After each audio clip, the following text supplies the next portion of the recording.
Okay, so obviously we have a lot of things to talk about. This book comes out today. It's now available in stores, correct? Yes, it is. How did you write this so quick? Oh, wait a minute. Weren't you Trump before Trump was Trump? Is that not kind of... Except I never came out for amnesty with quote, back taxes. There are no back taxes. Mr. Trump talked to Stephen Miller about this. Back taxes means we pay them money.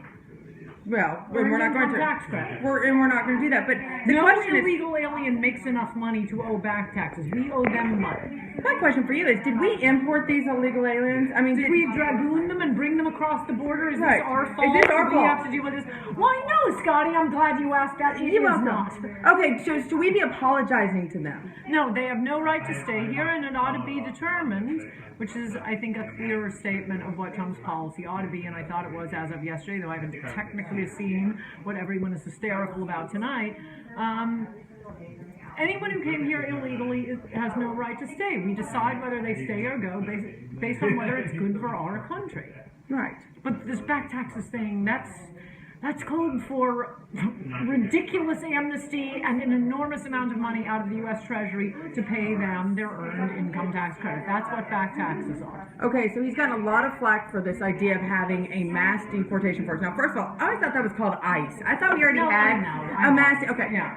You're right. Okay, so then why is he getting on this flack? You should have said. I mean, enforce the laws that we have. Isn't that the simple basis? Whether it's Donald Trump or any other conservative, the reason why we're in this problem is we're not enforcing the laws we have. It's the NRA position on guns. Enforce the laws on the books. Okay. What about all of the aid that we're giving illegals in this country right now? It's a lot. It's the middle class subsidizing cheap labor for the rich. All these people, according to what we've heard tonight, all these people that Trump says keep coming up to him and saying, but what about the poor illegal aliens who have lived here so long? No, they're employers of nannies and gardeners. They just want Ann to keep subsidizing their service. But who's going to... Okay, so here's the argument that the left has. Who's going to do those jobs? Those are jobs that Americans don't want to have.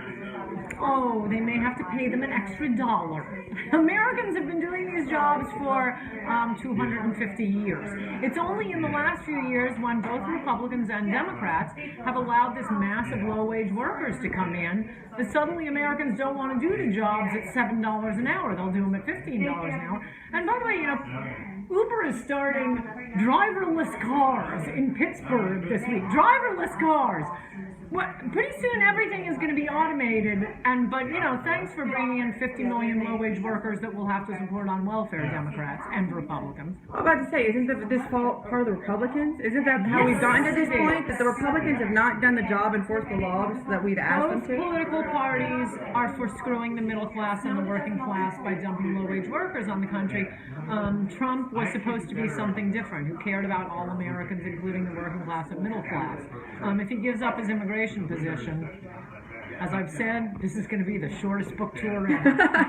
Okay, well, forget the book. The book is important. Everybody needs to go get it. But take Trump out of it. There's more in this. Could have been. Well, no, but there's more into this. I've just scanned through it. There's more in it than just Trump. You could take Trump out of it, and in the people we trust. Ultimately, how about in Hillary Clinton we don't trust? What is this country going to be like with Hillary Clinton as president? Well, look, it's over with Hillary Clinton, but it's going to be Hillary Clinton if Trump abandons his immigration position. And if he gets elected, if he abandons his immigration position, we're at the tipping point right now. It will be California, where there's not even a Democratic Party and a far-left Democratic Party. There's an Hispanic Democratic Party and an Asian Democratic Party. That's what happens when you have, quote, multicultural societies. People, as the president of, I think, Singapore, Indonesia said to the Financial Times about 10 years ago, this is a big thing among immigration restrictionists. He said, multicultural societies don't have political parties. People vote their ethnic group. And that is exactly what's happening in California. California is your future, America, and we are so close to the tipping point right now. This is why Trump has lit a fire, and the idea that, as I wrote in my column this week, it just went up tonight, what's so great about Trump is he doesn't fall for this nonsense of going and speaking to, quote, Hispanics. And no normal person thinks of himself as Hispanic. They think of themselves as, I'm Mexican, I'm Cuban, I'm Ecuadorian. Right. This is an invention of the political parties, this Hispanic thing.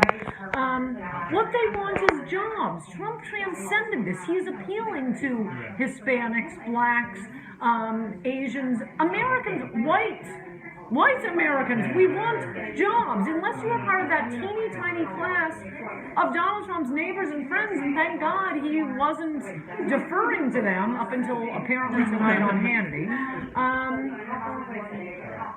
He has this universal appeal to everyone, but immigration and trade, but immigration is the issue. Look, these immigrants came to America because they like America. They wanted to live in America. You start amnestying the 40 million people here, and we shouldn't even be talking about it. There are more transgenders in America than American voters worried about. How are lawbreakers to our country? Are they comfortable? Are they happy? Let's make sure people who have broken our laws are happy. Okay, I should. Yeah. Okay. This is a casual conversation. In Trump, we trust available across the nation. Hey, we're gonna let this one go. What could have been? No, it still is. We're not giving up hope yet.